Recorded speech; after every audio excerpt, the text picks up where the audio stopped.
Madame la Présidente, mes chers collègues, je veux d'autant plus saluer l'effort de la région sur la restauration des friches ostréicoles du bassin d'Arcachon, que c'est un dossier sur lequel je me suis beaucoup investi. Je tiens également à rappeler tout le travail qu'a effectué Thierry Lafont, qui est l'ancien président du comité régional conchilicole, pour convaincre du bien fondé et notamment du financement de l'équipement qui est évoqué dans cette délibération. En revanche, permettez-moi, mes chers collègues, tout de même de soulever deux grosses inquiétudes.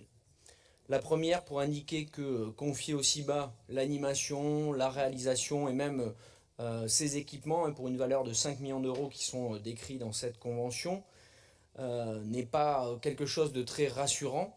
En effet, c'est difficile à l'occasion de ce dossier de ne pas évoquer la mise en cause du CIBA dans sa gestion des réseaux d'égouts, des réseaux d'eau pluviale et donc dans les pollutions récentes subies par les ostréiculteurs. Il faut rappeler que après cette nouvelle crise, une première plainte d'ostréiculteurs a d'ailleurs été déposée contre le CIBA et elle a été suivie par des dizaines de plaintes contre X, y compris des plaintes d'ostréiculteurs. Et la situation est tellement grave qu'elle a retenu d'ailleurs l'attention du procureur de Bordeaux qui mène actuellement une enquête judiciaire. Et donc, confier le maintien du potentiel ostréicole du bassin, comme c'est indiqué dans cette convention, à celui-là même, et je parle du CIBA, qui est mis en cause par une partie de la profession, est de notre point de vue un réel problème. La deuxième inquiétude est liée au fait que ces pollutions, de plus en plus récurrentes, sont le résultat, c'est vrai, des premiers effets du dérèglement climatique, avec des pluies de plus en plus intenses, mais aussi et surtout à une forte bétonisation qui engendre, tout le monde peut le comprendre, des ruissellements et donc la saturation des réseaux. Tout à l'heure, le président a évoqué le nécessaire drainage des espaces forestiers. C'est vrai, ça peut être une solution, mais ce n'est pas suffisant. Le vrai problème, qui est bien connu d'ailleurs autour du bassin d'Arcachon, c'est l'urbanisation.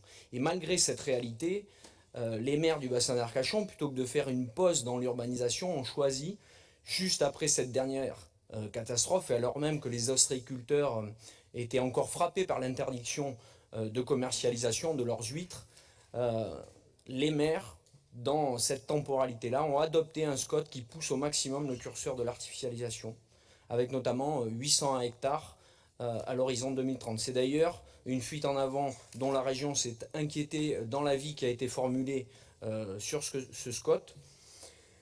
Et donc, dans ces conditions, et même si ça n'est pas du fait de la région, bien évidemment, vous aurez compris que nous nous inquiétons vraiment de voir l'utilisation d'argent public pour maintenir le potentiel ostréicole du bassin d'Arcachon et en même temps que le territoire accentue en réalité les conditions de nouvelles pollutions et que le CIBA inquiète beaucoup sur sa capacité à privilégier la qualité des eaux du bassin plutôt que le tourisme dont il fait d'ailleurs également la promotion. Et donc je vais conclure, même si elles ne sont pas suffisantes, la restauration bien évidemment des friches ostréicoles est nécessaire. Nous voterons donc pour, en vous demandant tout de même, Madame la Présidente ou Monsieur le Président, d'être associés aux COPIL définis dans cette convention pour suivre ce dossier engagé dans le contexte délétère que j'ai décrit. Merci.